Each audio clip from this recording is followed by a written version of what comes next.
तो कैसे हैं आप सभी। आज के इस वीडियो में हम करने वाले क्लास 9 साइंस, जो अभी आपका एग्जाम है रिसेंटली या आप बाद में देख रहे हैं। तो मैं इसमें पूरी साइंस क्लास 9 की खत्म करने वाला हूँ, क्योंकि इसके बाहर एक क्वेश्चन देखने को नहीं मिलेगा कभी भी आपका एग्जाम हो।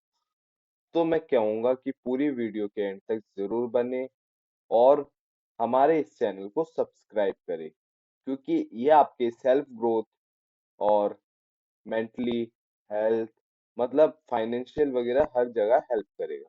तो बिना किसी देरी के हम वीडियो को स्टार्ट करते हैं। उससे पहले मैं बता दूं कि मेरा नाम है चिराग। तो चलिए बिना किसी देरी के हम वीडियो स्टार्ट करते हैं। तो ये बता दूं कि आपका जो एग्जाम होगा ये होने वाला है टोटल टाइम 3 आवर्स का।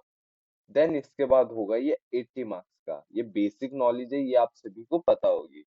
तो टोटल क्वेश्चन आएंगे 39 और 5 सेक्शन में डिवाइड होगा, A B C and D और ई।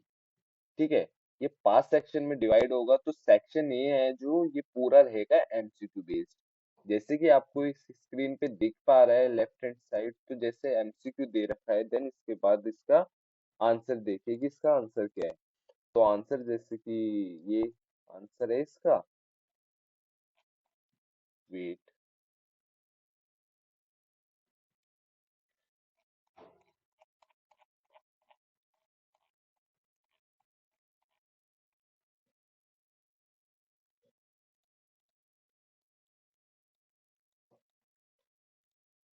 जैसे कि राइट हैंड साइड आपको इसका आंसर दिख पा रहा है, इसका आंसर है थर्ड, मतलब ऑप्शन बी। तो इसका राइट आंसर ये आपको मिल गया 1 नंबर। ऐसे करके 20 तक आपको दे रखा है एमसीक्यू। ओके, तो अब हम चलते हैं सेक्शन बी पे, जो जिसमें रिटन वर्क है कि आपको लिख के करना है। ठीक है, सेक्शन बी है जो, इसमें जैसे क्वेश्चन दे रखा है, what is the work done by the force of gravity on A satellite moving round the earth, justly your answer, justify your answer. तो इसको मतलब ये आया है, जो आपका ये आया है ग्रेविटी चैप्टर से। ओके, तो ग्रेविटी चैप्टर से आया है। तो इसमें हमें क्या करना है वो मैं आपको एक बार बता देता हूँ।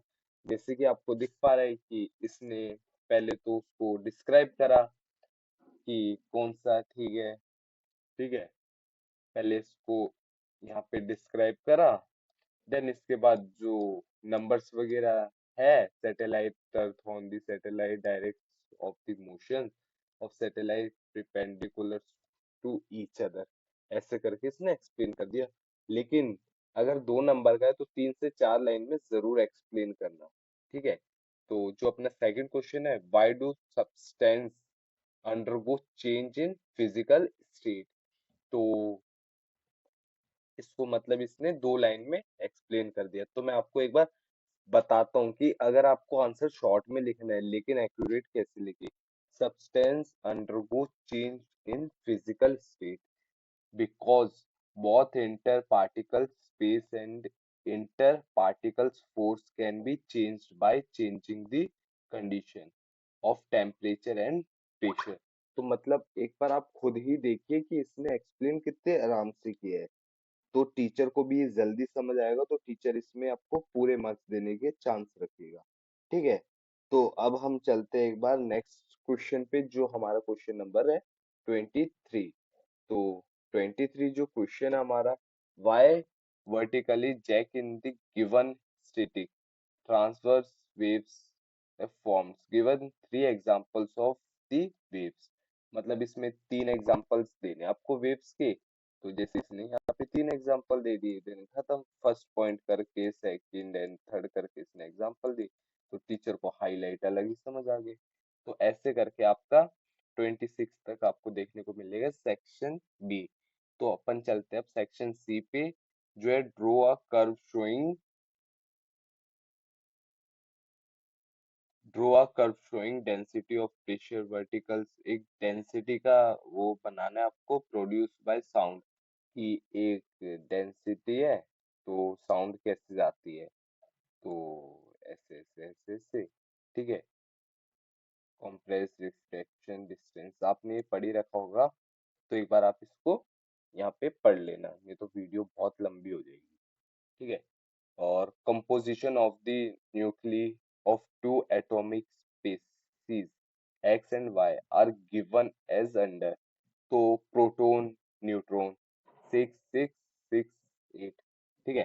तो the mass numbers of X, numbers of proton plus numbers of neutron 6 plus 6 equal to 12। ठीक है। The mass numbers of Y, numbers of protons plus numbers of neutron 6 plus 8 14। Then यहाँ पे इसको एक्सप्लेन कर दिया सिंस करके, हो गया इसका काम, मिल गए इसको 3 नंबर, और क्या चाहिए।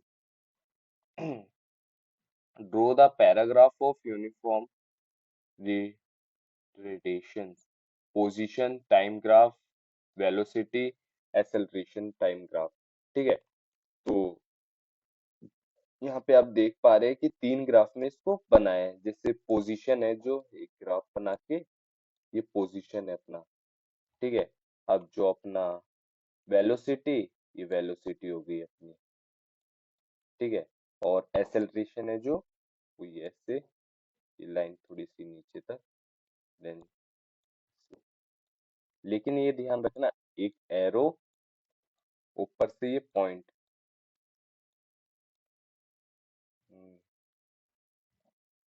जैसे यहाँ वी है तो यहाँ टी है, ऐसे करके। ठीक है। आपको ये समझ आ गया होगा कैसे बनेगा, तो चलिए नेक्स्ट क्वेश्चन पे चलते हैं। तो question number 30, in each of the following, in each of the following f is the actions of objects of mass and the directions of displacements is from west to east showing by the longer arrow, observe the figure carefully and state whether the work done by the force in the negative position zero। मतलब ये आपको diagram से दे रखे है, तो इसको आपको explain करके फिगरों में क्या क्या बोला हुआ है वो बताना है। जैसे आप देख पा रहे हैं यहाँ फिगर देख लो, तो यहाँ पे आंसर है। ठीक है। गिव रीजन ऑफ फॉलोइंग, ये आपको रीजंस दे रखे हैं, देन इसको यहाँ पे एक्सप्लेन करना है। ठीक है। एक्सप्लेनेशन ज्यादा करनी है, थोड़ा सा मैं आपको डायरेक्ट ही बता दिया। जो 32 है, difference between active and passive transport, तो इसने यहाँ पे कितने आराम से किया है, जैसे एक तरफ एक्टिव लिख दिया, एक तरफ पैसिव लिख दिया। ठीक है। एक तरफ एक्टिव हो गया, एक तरफ पैसिव हो गया, बीच में लाइन खींच के एक डायग्राम सा बना के, देन उसको आराम से एक्सप्लेन कर दिया, जो टीचर को जल्दी समझ आए।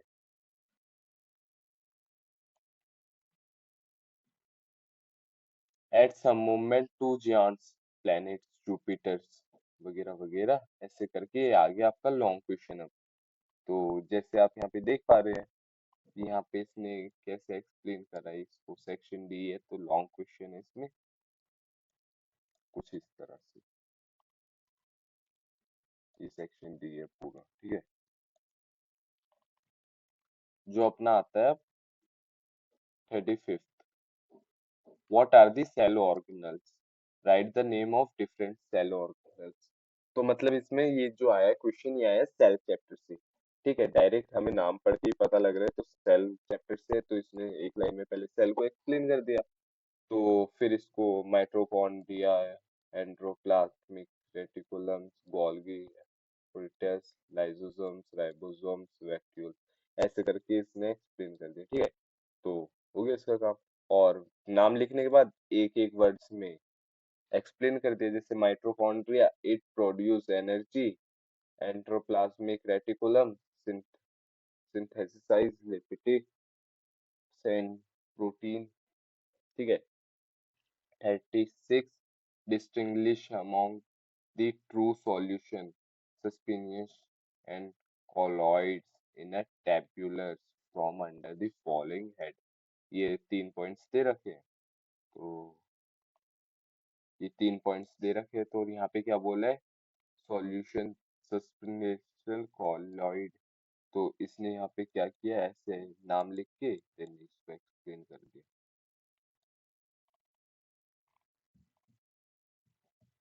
ये आ गया अब आपके रीडिंग सेक्शन, जैसे आपको और चैप्टर बुकों में भी पेपर्स में भी देखने को मिले होंगे हिंदी इंग्लिश वगैरह में कि आपको ये पैरा पढ़ने देने इसके बाद इसके आंसर देने हैं। ठीक है, पैरा पढ़ो और इसके आंसर दो ऐसे। मतलब अब आपका रीडिंग सेक्शन ही बचा है, तो इसी के साथ मैं आशा करता हूँ ये वीडियो आपको अच्छी लगी होगी।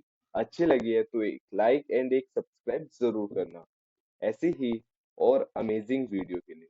Thank you, bye bye.